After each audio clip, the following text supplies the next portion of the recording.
Welcome to the Las Vegasville podcast, brought to you by Jump Studios, where we cover topics related to everything happening around Sin City, including the social media scene, food, and a whole lot more, with some of the best, most popular accounts around the city, and talk about their success in Vegas and beyond. I'm your host, Philip Zhang, aka Las Vegas Phil. Check me out on IG or TikTok, and feel free to text or leave me a voicemail at 702-551-4445. On with the show.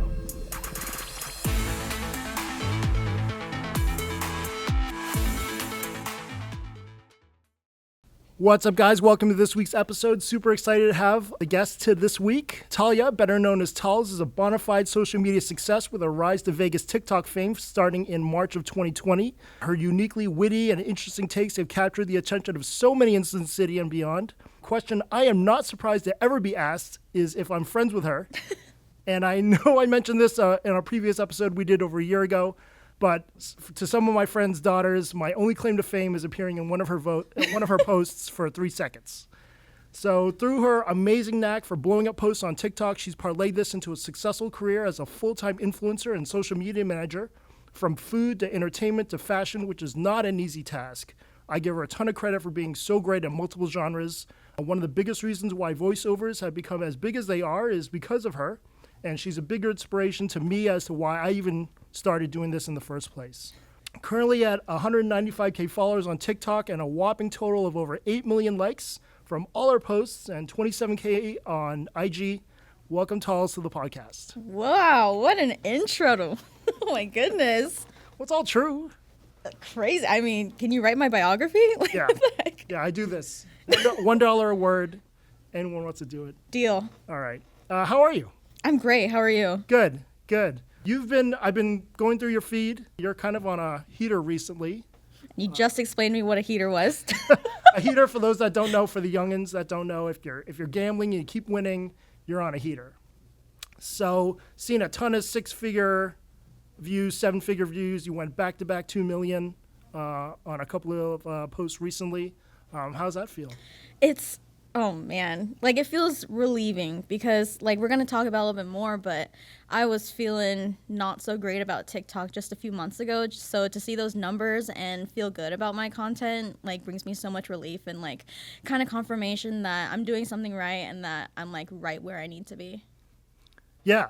And then you had mentioned when we were corresponding before the podcast that you were kind of just going to places that you just want to go to, and it came from the heart.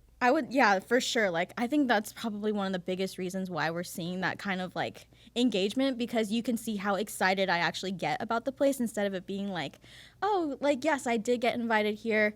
Okay, what can I do to make this place interesting? And now it's like, no, I've been wanting to go here and this is why. So yeah, I love going to places just on my own now. Yeah, Texas Roadhouse. Oh. Which a lot of people recommend I go to when they see like the $85, $100 ribeye.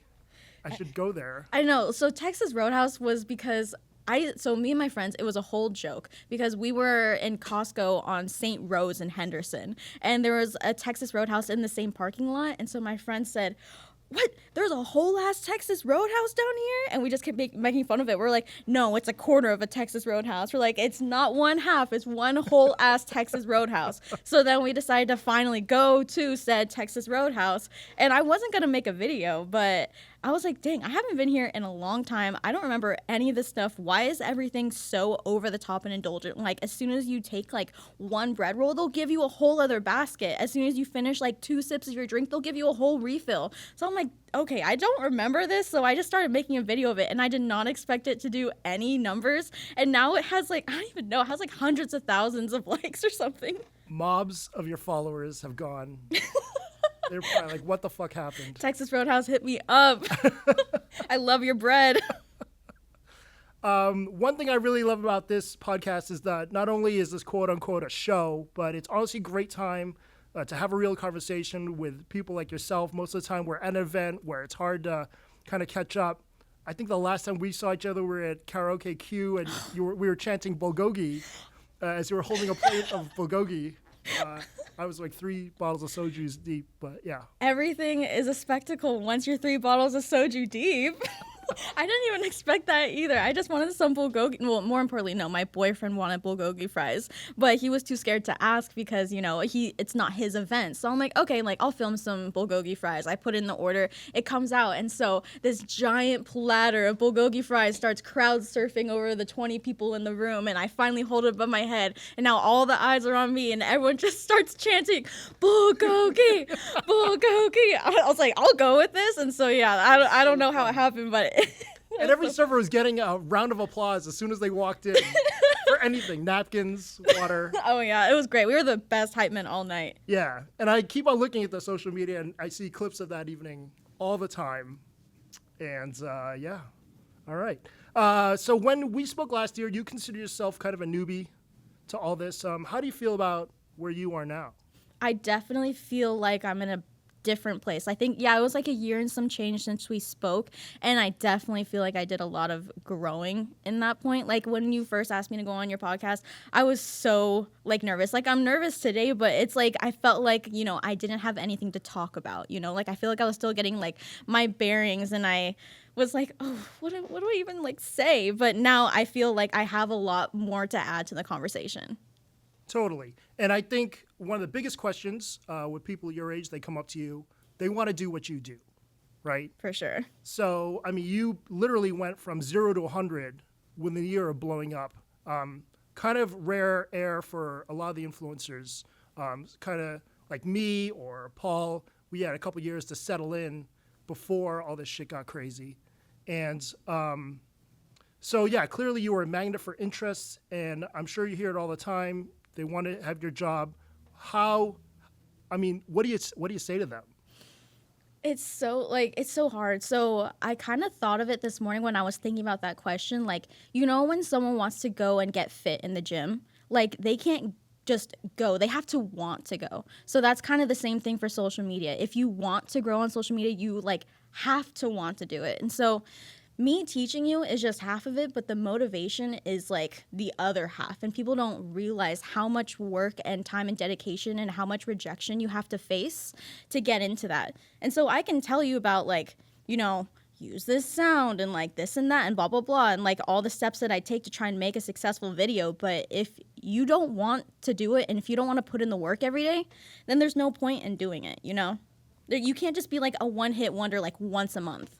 Like, people want to keep coming back to you. They want to be like you should be a staple in their lives. So you have to be consistent. That's definitely like my number one is consistency. Yeah, that's a great way to put it. People email me, want me to look at their account. I'm like, well, you haven't posted since January. There's that. And then how has the process of creating a TikTok changed for you when we last spoke? I mean, I see the little differences here and there, but I think a lot of the fans, they take it for granted.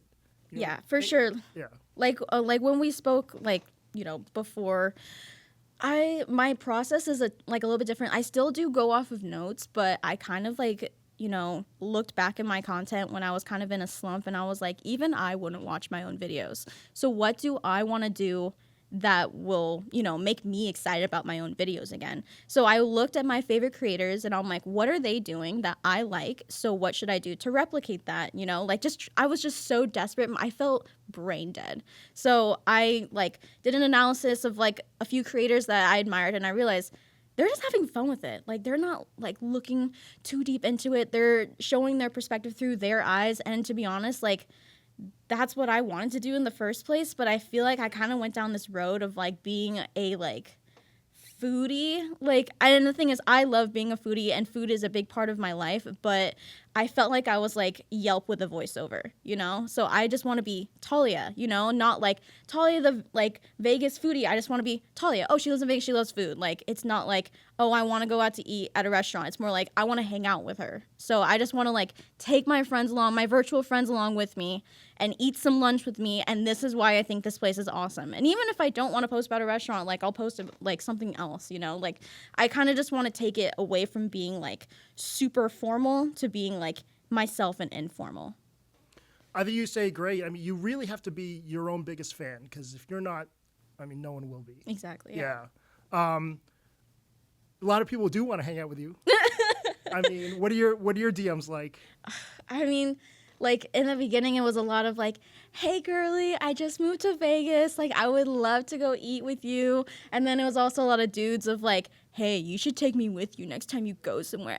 And I'm like, okay, just say you're broke. Like what the like ew, like why would like no, that's not how you approach it, like at all. Like I definitely like in like aspects of like dating too, like people would try to like use me for like free stuff. Oh yeah, like What? oh yeah, like when I was single and I was on dating apps, people would recognize me and like, yo, you're the food girl, like you take me with you. And I'm like, Holy shit.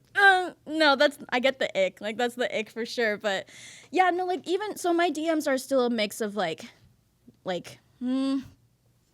They want to be your best friend. yeah, they wanna still go with me to places, which is fine. A lot of people want recommendations. I actually have this one guy in my DMs that DMs me almost every single day, trying to get me to answer a question that he sent me like last week or something.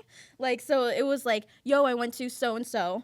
That place was bomb. Do you have a recommendation for this? And I was just like, to be honest, I get those all the time. I am not your tour guide. I have a whole food page of places that if you want to go to them, you can, you know? But like once I accept that DM, you now have full access to me. And I've, you know, accepted DMs from the past before people ask me recommendations and they'll come back, you know, be like, well, where do I go for this? Where do I go for that? And I'm like I don't want to be rude, so I'll give them the recommendation. And I just don't want to take any more of those in. So I just typically don't answer them unless they seem like really sincere and like they won't like invade my privacy or my boundaries. But this guy, I'm glad I didn't answer him because the next day he was like question mark, and then the next day following up all caps, and I was like, dude, I don't owe you anything. And like to this day, like he's still like DMing me every single day. Holy shit, what? Yeah, I don't know. Okay, this guy stopped this. Yeah, and it's like and sometimes people want to be rude, like they're just like, oh, you shouldn't be eating that, oh, you look like you shouldn't be eating that. And it's always guys that love to comment on my appearance. It's never been a woman. That's a bunch of horse shit. Yeah. Sorry. Yeah. And then that is definitely one thing about, you know, being in social media. It's the mental well-being. There's a lot of ups and downs, and honestly, females get it 100 times worse than guys in so many ways. How do you stay level-headed and all that? I mean, I wouldn't I'd be a liar if I say I would like, you know, it didn't bother me.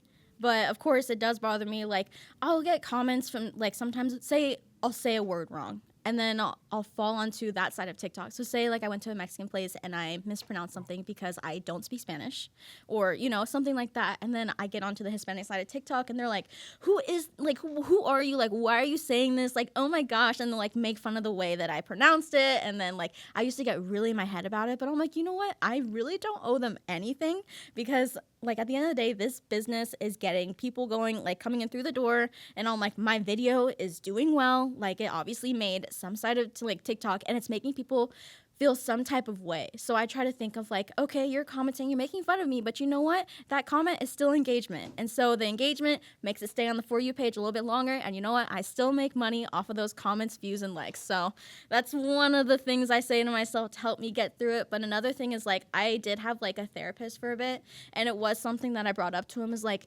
these people are so mean. And he was like, well, you know, they usually don't have much attention back home, so you just gotta feel bad for them and keep it pushing. And I'm like, you know what, you're right, because sorry you didn't get enough attention as a child. Like, like that's another thing that I say to like cope with like how rude someone can be. Yeah, I mean, Gary Vee has touched upon that a bunch of times. You know, there's probably a bunch of shit going on in their lives, and they just somehow put it into these crazy comments. Yeah, people say some crazy stuff. Yeah, I can't imagine. This is why I can't read comments.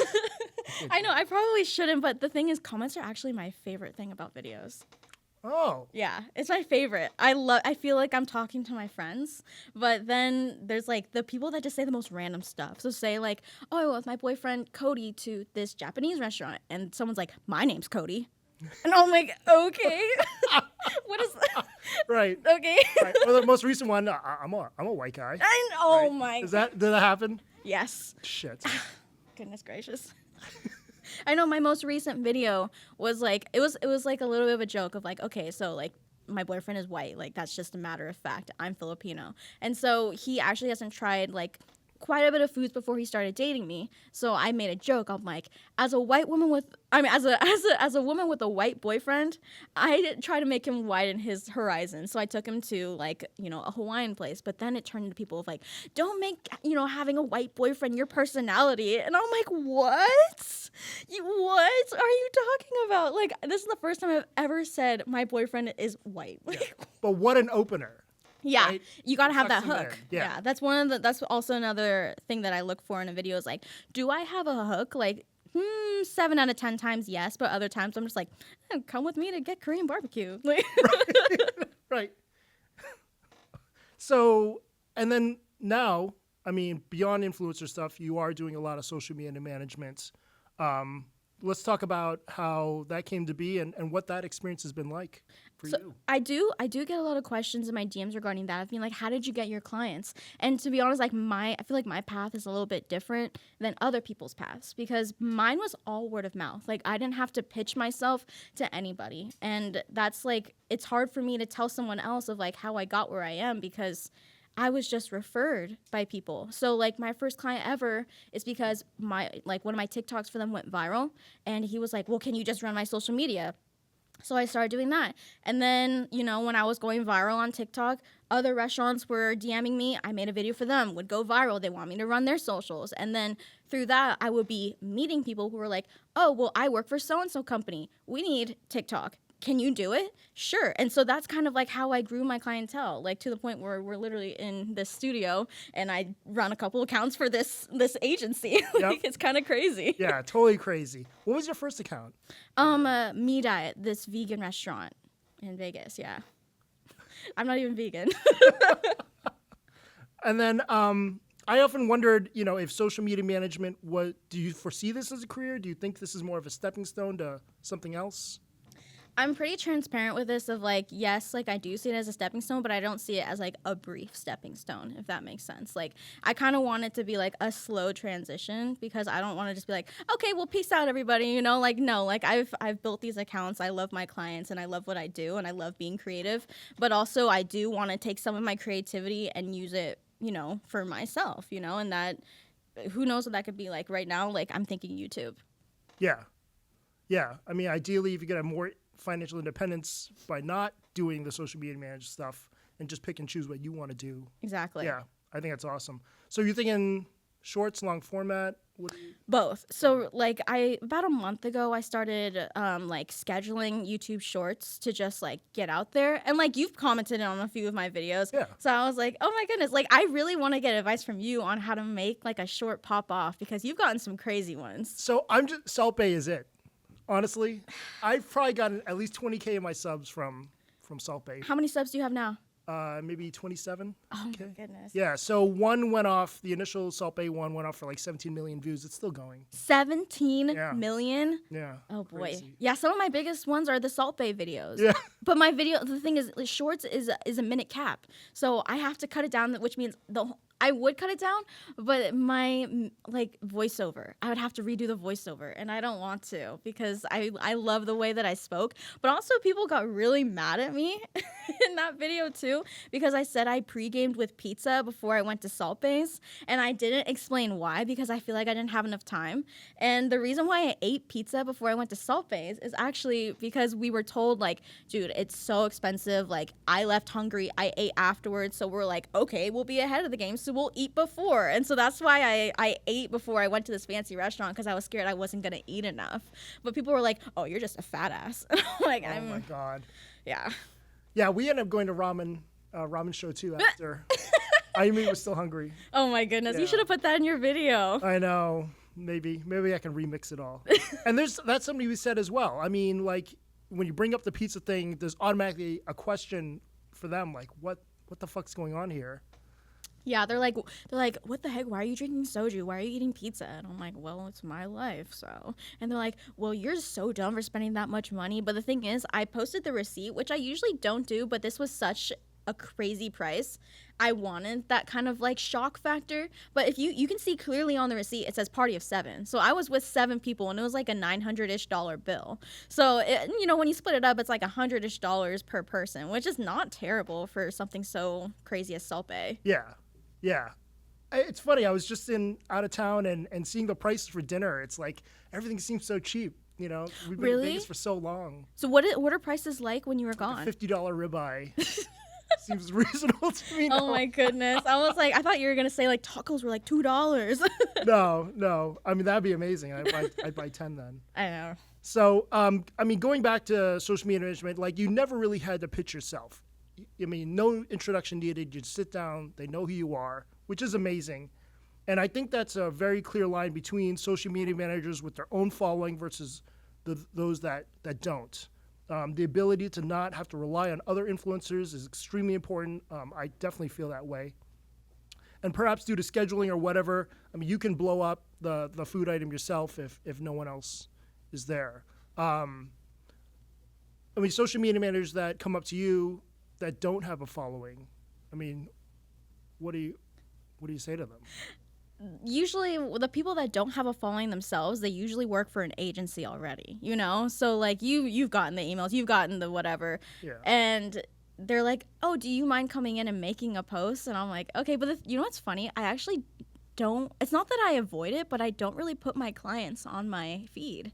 If you've noticed that, like I will like from time to time, but it's not like the reason that they've blown up is because of my videos. Like usually they blow up because of a video that I made on that account, which is all I feel like, oh man, like when I wake up and I check the page and I see that there's a K next to those viewers, I just like, it feels like 2 tons just gets taken off of my shoulder. Hell yes, I felt that.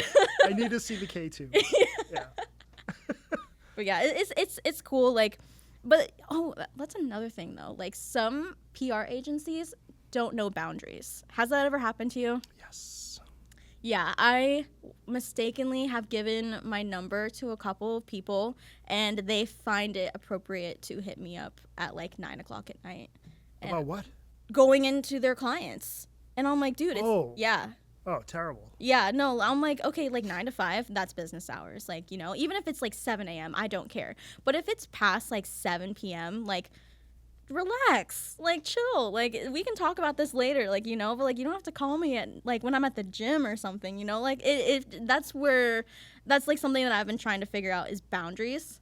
And for me, that's like a boundary that I set. Like another boundary that I have is I don't work on Sundays, like at all. Oh, that's good. Yeah. Do you have anything like that? I try to have one day off a week. Yeah. I do nothing, but that's Yeah. it'd be like 8 hours now. I compromise. Oh, no. Usually I'm asleep. I don't, like, you told me, like, because I started asking different foodies their schedules of, like, what time do you wake up? Like, when do you, like, make your posts? Like, you know, what is a schedule that works for you? And I remember you told me that you have, like, one day out of the week where you, like, stay up till, like, 3 a.m. or something, right? And you bang out all your posts for that week. That's today. Oh, my Yeah, God. I'm really looking forward to that. And then there's other, like, people who are like, I wake up at 5 a.m. I work out. I do this. I do that, blah, blah, blah. And so I was like, I'll try that. I could not wake up past 6. Like, I was like, I don't know how you do that. Yeah, they're on the Stairmaster posting and the sweat's dripping off on their phone. I know. I'm like, oh, I need to get steps and like maybe I should go to my apartment gym and like work while I walk on the treadmill. But I know I'll be miserable. I'm not that person. I'm not that person. So that's a good example of someone that isn't professional. Like when the PR person is texting you at 9 p.m., they should fucking know. You know, set the email to 8 a.m. Exactly. You know, schedule it. And send it out. And that's really weird. But, I mean, that's kind of the bumps of road. I mean, for a lot of the younger people that get into this business is about being business savvy. I've always said that there needs to be high school classes on this stuff. Sending a proper email. Oh, yeah. Or something like that. I mean, I was unprofessional as fuck coming out of college. And there were a lot of mistakes made. Thank God social media didn't exist for at least a decade.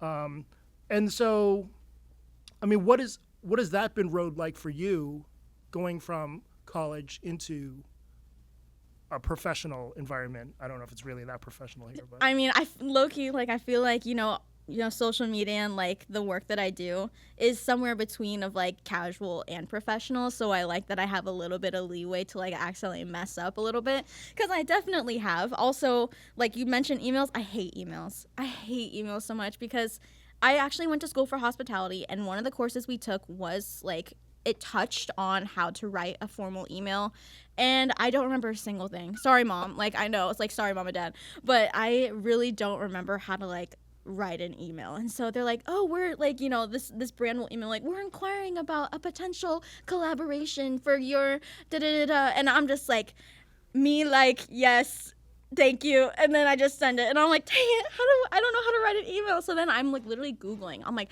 how to write email, how That's to crazy. say, yes, please, thank you, I would like that. Or how to say, no, that does not align with, my brand, or something like that. Like, I have to learn how to do this. I have to learn to talk on the phone. I have to, learn how to conduct myself in business meetings. I have to learn how to pitch myself. Like, I'm still learning.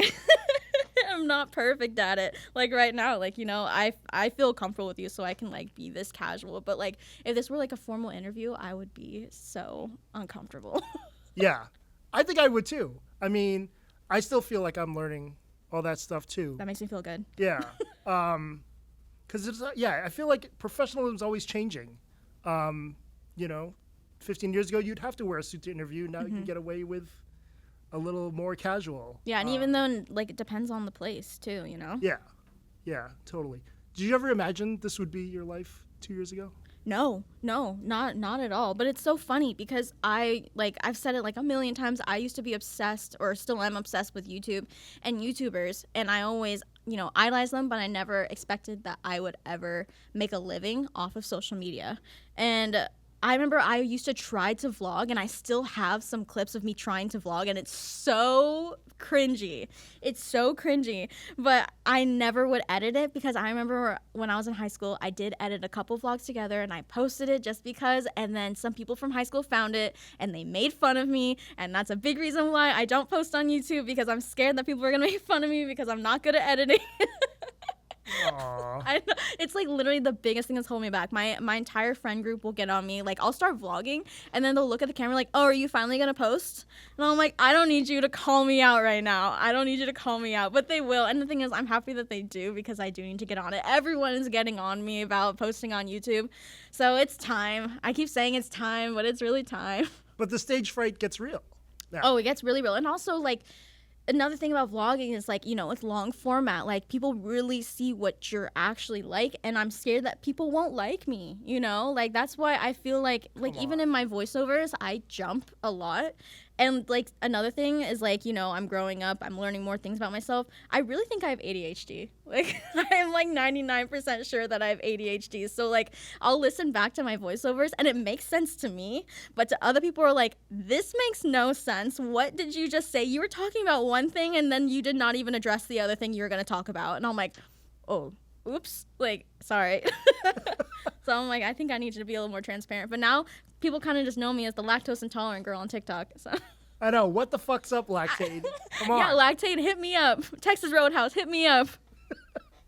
But I think going back to ADHD, I think in social media, it's just the natural way of being now. Yeah. The fact that we can just 5 seconds. For some reason, I can commit to, looking at a video on my phone for 15 minutes this way, but if it's 15 minutes this way, I mean, God forbid. Like, absolutely not. That's a swipe up right there. Yeah. Why is that? I don't know. I even then, like, no, my sister actually called me out. My sister's 3 years older than me, and I was visiting her, and I was, like, watching TikToks and stuff, and she's like, oh, do you want to watch a show with me? I said, sure. So she pulled up a TV show, and I started playing a game on my phone while listening, and she's like, what are you doing? And I'm like, what? I'm listening. And she's like, wow, you really can't pay attention, can you? And I'm like, dang, you really called me out right now, because I just realized I can't, like, I have to be, I'm like, okay, I'm watching, but it's going so slow. Like, let me just do something to occupy my hands and my eyes while, like, I can hear the plot, develop through my ears. What about at a movie theater? Okay, you actually, no. If someone broke out their phone in a movie theater, I would probably, like, move my seat from them. Like, I have respect for the movie theater. Okay. Because, I'm paying money to sit in this nice recliner chair and probably order a drink and some food. I'm trying to have my full experience. But if I see a phone light up next to me, I'm going to be angry. Yeah, I would too. That's the only time I think I would focus as well. That's interesting. Going back to, kind of growing into this, one thing that was tough to balance, for lack of a better word, was openness. With your success comes a bunch of sketchy people, whether it's from restaurant owners or PR or other big influencers that come to your life, try to be besties right away. And it's a completely different story. I mean, what has this kind of been like for you as a learning process? I definitely trust people really easily, and like I'll just tell them my whole life story within 5 minutes of meeting them, and then after I go home and I'm reflecting on it, I'm like, I probably shouldn't have told them like the name of my first pet ever, but you know what, it's fine, And me being so open and trusting has bit me in the butt a couple times, probably one of the biggest times is like I did get a client like sniped from me one time. Yeah, like by that, I just mean like it was a client and then we went our separate ways and then they wanted to come back, but they're like, oh, we're already working with someone, but their current, agency caught wind that they were looking for other people and they, hit me up and they were asking me about like how much I was charging them, like, just a lot of details about my deal with them and me not knowing. An agency? Not a person? Holy shit. I know, I feel bad, but like, I mean, it's been like a year since it happened or whatever, and me and this agency have never worked together, and I think this is a reason why. Because the thing is, like, I don't try to have any beef with anybody, like, I've never even spoken about this beyond like just like a few people, but like I take this as like a learning lesson. I'm sure this happened to a few people as well, so which is why I'm talking about this, but yeah, no, they asked me about, like, how much I was charging them and, like, what my plans were. Was I planning to open my own agency? Like, they were trying to, like, learn about my operations, and then they took all that information, brought it back to that client in question, and they undercut me, and they took the client back from them. And I felt I was mad. I wasn't gonna, of course, yeah. Like, I was, like, just out of, like, a month out of college. I did not have enough money to make my rent. I was making, like, $700 a month. No, like without any taxes taken out. So in reality, I was making $300-ish a month, conservatively. That's not enough to pay my $800 rent, No. Like, so I was like, what am I going to do? Like, I was really banking on this deal going through. So I was like, dang, I really learned I can't talk numbers with a quote unquote competitor. I didn't see her as a competitor because all the foodies and all the other people I've met up until that time that, they were all nice and they gave me so much information. So I thought I was doing the same thing. I thought I was just talking shop with them, but they took my openness and they used it for their benefit, like smart tactic on them to get a client back, but also like dang, like I was just a hungry college kid. Like, yeah, I mean, you got to be careful with everything, texts, just conversations. I mean, one person was telling me whatever email you send, whatever text you send, it's going to get out. Someone else will see it, and that's just the unfortunate business that we're in. Yeah, something like someone told me also, like, never talk about rates over text. Like, that's another thing, because people will also be like, oh, well, I heard you charge this much for this client. So, like, say, like, I was talking to a mom and pop shop. I don't charge mom and pop shops as much as I would charge a major corporation, because there's, like, different budgets. Yeah. And say like this, somehow they have a connection and they're like, well, you did it for this much for this client. And I'm like, well, how did you know that? Like, dang, you guys talk. Okay, well, I definitely shouldn't be talking like that over DMs. Yeah, one thing I do now, as soon as I say yes, I delete the message. Oh, that's smart. Yeah. I didn't think about that. Yeah, I did not think about that. Yeah. And then, so a lot of restaurants, a lot of PR companies, they probably send out shit to you all the time. You don't reply. You just say you're busy. I mean, what would it take for those that don't know? I think I know, but what would it take for them to get in to the Talls business? Okay, so there's actually a restaurant that just opened up in June, and it's called Nellie's Southern Kitchen, and it's owned by the Jonas Brothers' parents. Oh, I want to go there. Like, I have friends at MGM, and I'm like, hey, like, I'm being so serious. Whenever you want me to come into Nellie's, like, I will go in. And the thing is, they had a little opening party, and the Jonas Brothers... Yeah. The Jonas Brothers were there. I would cry. I would faint. Like, I'm not like a person that loved One Direction or Justin Bieber, like, any of those, like, pop idols. Jonas Brothers was my gang when I was in elementary school. So the fact that I saw that they were in town and that they were literally just like, 10 minutes away from me, oh my goodness, what was it like? So basically serve up Nick, Joe, and Kevin on a silver platter. Boom. Did you guys take a picture? Did it not. No. I don't think they really kind of mingled. They hung out in the corner, and then I think Heather or Cody tried to get video, and then one of their helpers said don't film them. Yet they What the, so I knew they were in town because they were doing a few performances for a couple of days, and then also, coincidental that their parents opened up their restaurant during the same time, so of course their sons are gonna show up. Right. But I just thought, that makes sense, but also I would probably that would be like a bucket list item I didn't even know that I had that would be checked off.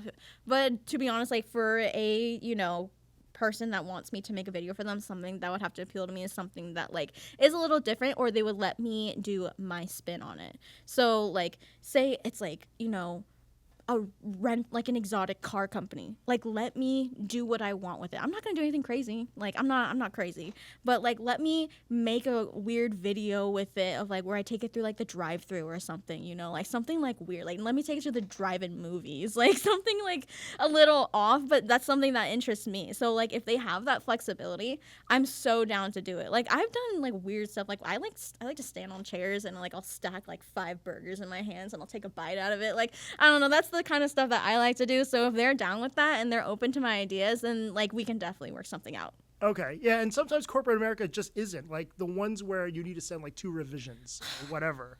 Such a pain in the ass. Yeah, when they're pretty sticklers and they're just like, oh, we just kind of wanted you to like hold it and like smile, and I'm like, well, bestie, that's not how I roll. So right. But sometimes money talks, and then I end up doing it. So. Yeah, true. Add a comma and maybe okay, that's fine. We're gonna go into 10 questions right now, just some random stuff for sound bites, sound clips. Talls, your go-to dessert currently is? Oh no, I have a sweet tooth, so this is hard for me to say. For some reason I want to say honey toast, even though that's not right at all. That's the first thing that came to my mind was honey toast. I'm not hanging on honey toast. Any particular place where you like honey toast? No. Okay. Anywhere. If there's stuff in ice cream and yeah, honestly, okay. Like if it has like carbs and if it tastes good, then I like it. So boom, I'm with you. Who inspires you on social media? I mean, it doesn't matter what genre. I've mentioned them a couple times. Her name is Anna Paul. She is a creator in Australia, and she's just like 100% herself, and she's so positive. I love her. Okay. Is she YouTube or? She is like TikTok, and she does vlog on YouTube, but her like biggest engagement is on TikTok. Okay, I'll check it out. What's the one food you know is fucking trash, but you love it anyway? Ooh, oh no, like Mexican pizzas.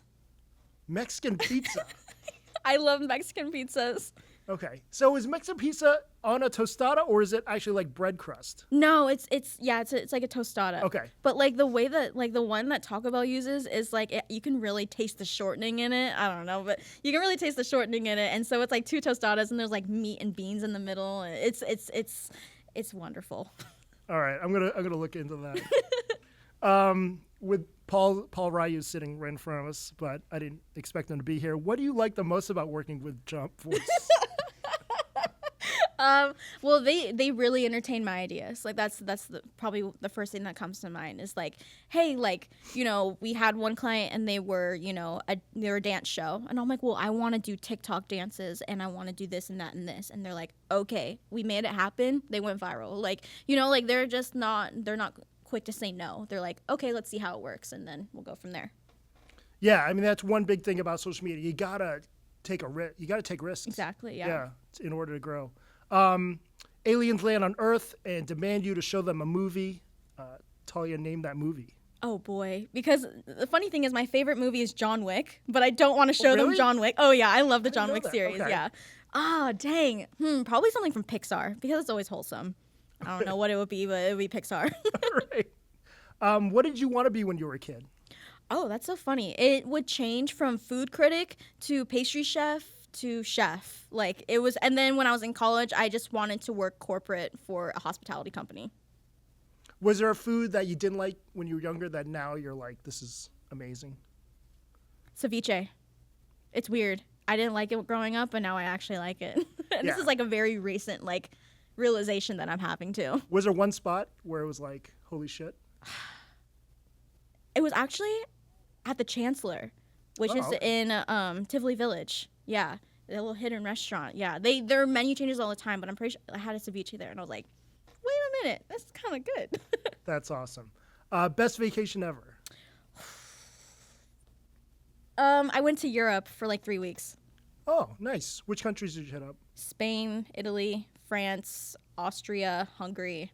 I don't even know. Yeah, I think those were the main ones, and then cities within those countries. That's so cool. I need to do that. Yeah, I was 20 years old before my knees were messed up. Aw. Do you collect anything? People collect stamps? I'm like a weird sentimental hoarder. So like, foodies will give me stickers all the time. I've never once used them. I keep on to them until I find something. Like, and I say one day I'm going to find something I'm going to put these stickers on. But in reality, I'm too sentimental to paste them onto anything. I'm like, well, maybe I should have a sticker book. And I'm like, no, boo sticker books. Those are boring. So I'm like, maybe I should put it on a water bottle. No, water bottles, like, they'll get dinged up. Like, I can't get myself to put them on anything. So I guess maybe stickers, but there's nothing I really collect.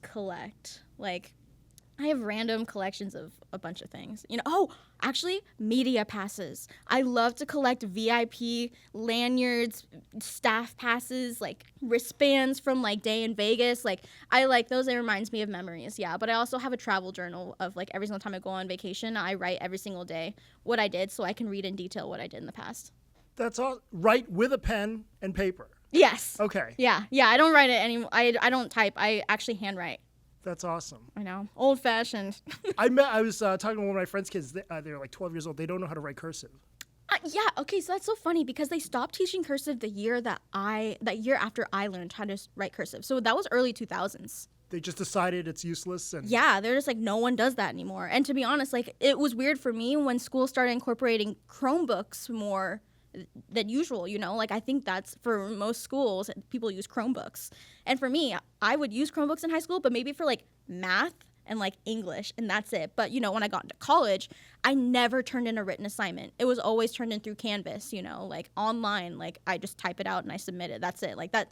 I don't know if people do papers, like write like on worksheets or something. I don't know. Yeah, I have no idea. That's unbelievable. And that's really cool though, to write it all out. Makes it more personal. Aside from the Jonas Brothers, perhaps your first celebrity crush, is there another celebrity crush? It's so funny because as a kid, I would rehearse these answers in my head. But, like, I didn't really have a celebrity crush growing up, so my go-tos were, like, Austin Mahone, which was, like, he was, like, some, like, musician. But no, I didn't have a crush on him. I was just like, okay, everyone has a crush on Austin Mahone. I guess I'll have a crush on Austin Mahone. No, I didn't really have a crush on anybody, actually. All right. And then, you get recognized all the time. Is there any recent fun interaction with a fan or a follower recently? Share? Yeah, there's a few. So basically, this was back in March. I remember this because I was filming a video for something. And I was in front of the Bellagio Fountains, which is actually it's my favorite place on the Strip. So I was filming with it in the background, and these two showgirls, like, they stop and, like, they're like, hey, want to take a picture? And one of them saw me. She froze, and she's, like, a foot away from me, staring at me, no words. She goes, and then hugs me, and then walks away. And I was like, what? So I followed her and I was like, hi. She's like, oh my gosh, I'm so sorry. Like, I love your videos. I'm like, hi, do you want, like, let's take a picture or whatever. And I tipped her. And then, like, recently, it's so funny. My boyfriend is getting noticed every day. I bet. Every day. Like, he grew up here for over 20 years. So, like, he went to elementary, middle, high school here.